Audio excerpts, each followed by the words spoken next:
欢迎回来。7月20号，国家主席习近平在北京钓鱼台国宾馆会见美国前国务卿基辛格。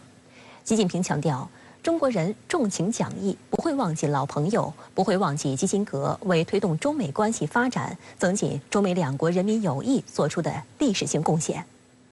习近平指出，52年前，中美两国处在一个关键转折点。毛泽东主席、周恩来总理同尼克松总统和基辛格先生以卓越的战略目光，做出中美合作的正确抉择，开启了中美关系正常化进程，既造福了两国，也改变了世界。当时是中美关系的一个转折点，中国人呢不忘老朋友，中美关系永远和基辛格这个名字是连在一起的，中国人民将永远记住。我对你表示高度敬意。习近平强调，当前世界正在经历100年未有之大变局，国际格局发生重大变化，中美两国又一次处于何去何从的十字路口，需要双方再一次做出选择。展望未来，中美完全可以相互成就，共同繁荣。关键是遵循相互尊重、和平共处、合作共赢3项原则。在此基础上，中方愿同美方探讨两国正确相处之道，推动中美关系稳步向前。这对双方都有好处，也将造福世界。希望基辛格和美国有识之士继续为推动中美关系重回正确轨道发挥建设性作用。基辛格表示，美中关系对于美中两国和世界的和平繁荣至关重要。当前形势下，应该遵守上海公报确定的原则，要理解一个中国原则对于中国的极端重要性，推动美中关系朝着积极方向发展。我愿继续为增进美中两国人民相互理解做出努力。 Mr. President, it is a great privilege to be able to visit China, and it is extraordinarily courteous of you to arrange the meeting in Villa 5 of the State Guest House, where my first meeting with a Chinese leader took place. That the relations between our two countries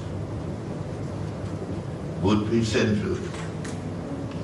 to the peace in the world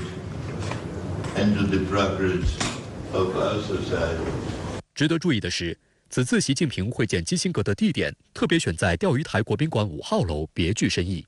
1971年7月，时任美国总统国家安全事务助理的基辛格秘密访华，与中方携手促成了时任美国总统尼克松访华，双方打破坚冰，实现跨越太平洋的握手。 有一张照片就定格了当时周恩来总理与秘密访华的基辛格进行会谈的一个场景，可以说是非常珍贵的历史瞬间。而这张照片的拍摄地点就是我们现在所在的钓鱼台国宾馆5号楼。今年已经100岁高寿的基辛格是中国人民的老朋友。据公开资料显示，习近平与基辛格曾多次见面。 2011年6月27号，习近平首次在人民大会堂会见基辛格。此后，2015年、2016年、2018年、2019年，习近平先后4次在北京会见基辛格。基辛格此次访华期间，还同中国国务委员兼国防部长李尚福会面，受到高度关注。这次罕见会面有哪些细节值得分析？ 对外又释放了怎样的信号？中美近期高层交流频密。美国总统气候问题特使克里刚刚结束访华之行，他随后举行记者会，表示与中方进行了非常融洽且富有成效的会谈。中美气候合作是否迎来新突破？来看报道。据中国国防部网站18号消息，中国国务委员兼国防部长李尚福当天在北京会见来访的美国前国务卿基辛格。 外媒高度关注基辛格来华访问，第一个见的是中国防长。英国《卫报》使用“令人意外”一词来形容这一安排。需要指出的是，作为中国的老朋友，基辛格几十年来上百次访问中国，但以往数次互动中，基辛格与中国防长的会见并不多见，仅有2次。根据国防部通稿对这次会面的描述，基辛格告诉李尚福，他是作为中国的朋友来到这里的，两国应该消除误解，和平共处，避免对抗。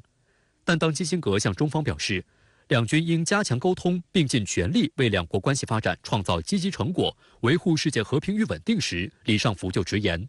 中国所走的和平发展道路是世界之福，不是世界之祸。美方应有正确的战略判断，美方一些人未同中方相向而行，致使中美关系徘徊在建交以来的低谷。希望美方与中方一道落实好两国元首共识，共同推动两国两军关系健康稳定发展。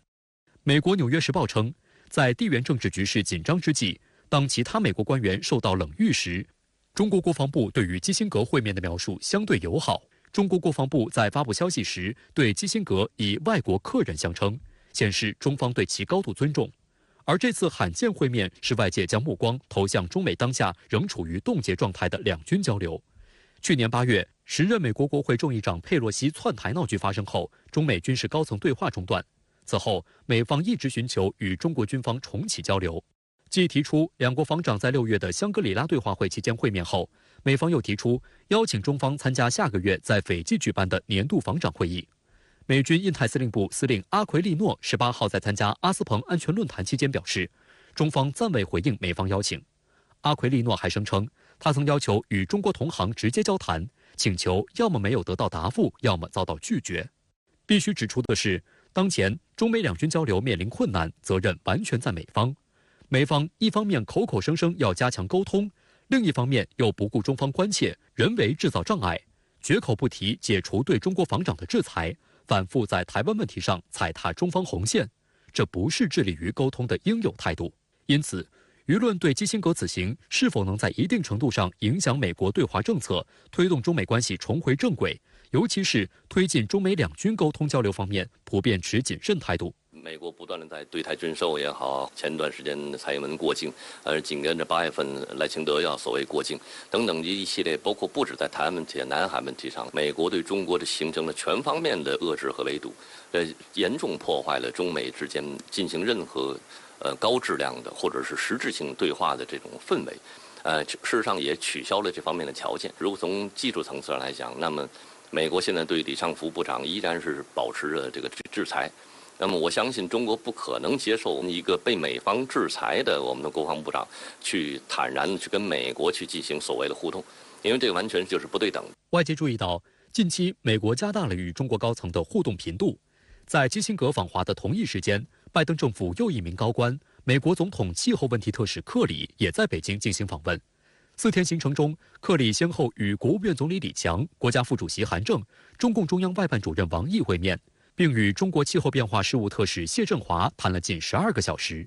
就合作应对气候变化深入交换了意见。克里19号就此访举行记者会，表示与中方进行了非常融洽且富有成效的会谈。在回答记者提问时，谈及当前中美气候领域的交流现状以及未来一段时间双方的工作安排，克里表示，自去年8月以来，中美在气候领域的面对面交流中断，现在双方做出了明智的决定，确保在该领域的交流切实向前迈进一步。未来几周，美中将密切合作，为11月在迪拜举行的联合国气候变化大会第28次缔约方会议重要谈判做准备。My whole team are convinced that we move things in that discussion forward, but there are bureaus and agencies of our governments that need to feed in to that process. We don't just operate in a vacuum here, and we need to be sure that people are moving in the same direction. And that takes leadership and time. 中国外交部发言人毛宁在20号的例行记者会上回应克里访华相关内容时也表示，气候变化是全球挑战，需要各国携手应对。中国积极推动全面、平衡、有效实施联合国气候变化框架公约及其巴黎协定。同时，我们还尽己所能地为其他发展中国家提供支持和帮助，为构建公平合理、合作共赢的全球气候治理体系做出了积极贡献。实际上，中美在应对气候变化问题上有着广泛的共同利益。新加坡联合早报的分析指出，克里此次访华规格较以往更高，显示中国正在向美国伸出橄榄枝。但中美气候合作要取得新进展，除了要妥善解决减排方面的具体分歧，还要防止来自华盛顿内部的政治气流颠簸，将来之不易的合作局面掀翻。观察认为，克里访华之所以没有公布具体成果，或是由于中美仍还处在讨价还价的阶段，预计中方不会把气候议题独立于其他中美议题处理。换言之，能否有效推进中美气候变化合作，取决于中美关系的大环境。美国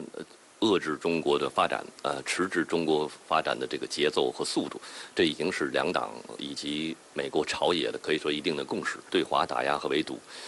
尤其是在继续保持对华征收了这个高额关税，以及在高科技领域筑起小院高墙，对中国进行这种封锁，不会因为某一个官员的访华或者某一个对话渠道的开启就会有什么重大的改变。来嘛，当然是释放中美至少重启对话的这么一个政策信号。但是如果我们指望着这次访问就能够带来什么实质性的成果，尤其是美国对华政策有一些根本性的调整，这点我觉得恐怕还是不切实际的幻想。中国驻美国大使谢锋19号应邀出席阿斯彭安全论坛，与奇宇新闻社创始编辑克莱门斯举行专场炉边对话时就直言，当前中美关系面临严重困难和严峻挑战。近期，美国内围绕对华政策进行了一些反思，中美开展了一系列高层交往，进行了坦诚、深入、建设性沟通，特别是双方同意落实两国元首巴厘岛会晤共识，这为两国关系止跌企稳提供了契机。但基础仍然脆弱，前路依然坎坷，契机来之不易，值得珍惜，更需要巩固。The Taiwan question, which is so important, so sensitive. President Biden have been saying that United States do not seek Taiwan independence. So now I think the most fundamental thing is to return to the one China principle. And the most important thing is that the three joint communiques between our two countries should be implemented. Provocative, adventurous moves by the Taiwan separatists should be contained. And now the priority for us is to stop Lai Ching-te from visiting the United States, which is like a gray rhino charging at us. 谢锋认为，中美关系要稳下来、好起来，需要双方相向而行，做到3点。一是缩短负面清单，用行动排除障碍，管控分歧，按照中美3个联合公报的原则，妥善处理台湾等重要敏感问题，停止制裁中国实体和个人，防止黑天鹅、灰犀牛事件对中美关系造成新的干扰和冲击。二是拉长正面清单，用诚意加强对话，拓展合作。三是要把支持中美关系的人找出来，请出来，大家一起发声出力，推动中美关系逐步回归正轨。相关话题来连线特约评论员张思南。张先生您好。7月20号，国家主席习近平在钓鱼台国宾馆会见美国前国务卿基辛格。对于这位100岁老人再次踏上中国之旅，美国媒体也高度关注。对于他们观察，您有什么样的分析与解读吗？主持人好，我想说2点。第一是我在《纽约时报》上看到的一条评论，一个美国人写道：“我们时常忘了当年基辛格是以鹰派而闻名，但与近些年的美国政府，尤其是拜登政府相比，基辛格的身段仍然是更加柔软的。半个世纪前，基辛格和尼克松愿意跨越太平洋和敌手会面对话，而今天的拜登政府却拒绝这一点。曾经，美国人起码愿意努力通过外交来解决分歧，而不是只知道诉诸于硬实力的碰撞。我相信基辛格的再次到来提醒了中美，尤其是美国人，两个国家是可以在互相尊重中共存的。诚然，中美之间当前有着各种各样的矛盾和分歧，但无论如何，这种矛盾和分歧不可能比基辛格1971年秘密访华时更严重。彼时，两个国家处于冷战对峙的最高峰，尚且可以成功破冰。如今，中美一同走过半个多世纪，不可能比当年更陌生、更对立，却因举于不断而困于下行的双边关系，这一点是需要反思的。但不是中国人反思，就像我看到的那条留言，美国人更要反思。如今的美国政府和基辛格时代的美国政府有何不同？第二是美媒谈到，过去几周的时间里，美国国务卿布林肯、财长耶伦、总统气候问题特使克里先后访华，但唯有被美国国务院称为不代表美国政府的基辛格得到了中国政府的热烈欢迎。国家主席习近平对基辛格表示，我们不会忘记老朋友，而基辛格也注意到，他与习近平会见的地点钓鱼台国宾馆5号楼正是他当年首次见到中国领导人的地方。我相信这不是简单的忆往昔峥嵘岁月，中方通过对于基辛格的礼遇，以及将会见安排在钓鱼台国宾馆5号楼，传递了再明确不过的信号。我们希望美方能放弃偏激的所谓理想主义，回归基辛格时代那种务实的现实主义。这个世界无论对于中国还是美国都不是完美的，中美应该接受这一点，然后通过合作一点一滴让这个世界变得更完美。那您如何看待未来的中美关系走势呢？把握中美关系的未来走势，我认为核心在于了解中美各自国际秩序诉求的互动。我个人认为，决定能否和平度过所谓修昔底德陷阱的关键，或者说关键之一，在于崛起国和霸主国各自的国际秩序诉求，尤其是经济秩序诉求之间能否互相兼容。比如说，二战前的德国与日本，以及二战后的苏联，都在不同程度上试图建立与美国隔绝的垄断经贸体系，所以他们之间分别爆发了激烈的对抗，可以说构成了从二战到冷战半个多世纪的国际关系主轴。但我们往前看一点，19世纪末20世纪初，美国在工业崛起之际提出的自由贸易秩序架构与英国的帝国经济哲学相契合，因此双方虽多有摩擦，但最后实现了权力的和平交替。某种意义上，作为一个崛起国，中国实际上是作为现行国际秩序，也就是美国所主导的国际秩序的改良者，而非改革者这么一个形象出现的。这就是为什么中国不相信修昔底德陷阱，也是国家主席习近平相信中美可以做到相互尊重、和平共处、合作共赢这12个字的根源所在。因为中国在根本上就没有以19世纪的理念和20世纪的答案去解决21世纪的问题。我们反对美国的霸权主义，但不代表中国就要和美国进行一场霸权对抗。我相信以外交的灵活智慧手段制止美国逆全球化、逆自由贸易主义和军事外交的帝国主义晚期疯狂，维系多边主义的全球秩序，就是中国走向世界舞台中央的天命，也是中国在未来对美关系中的核心主题。好的，谢谢张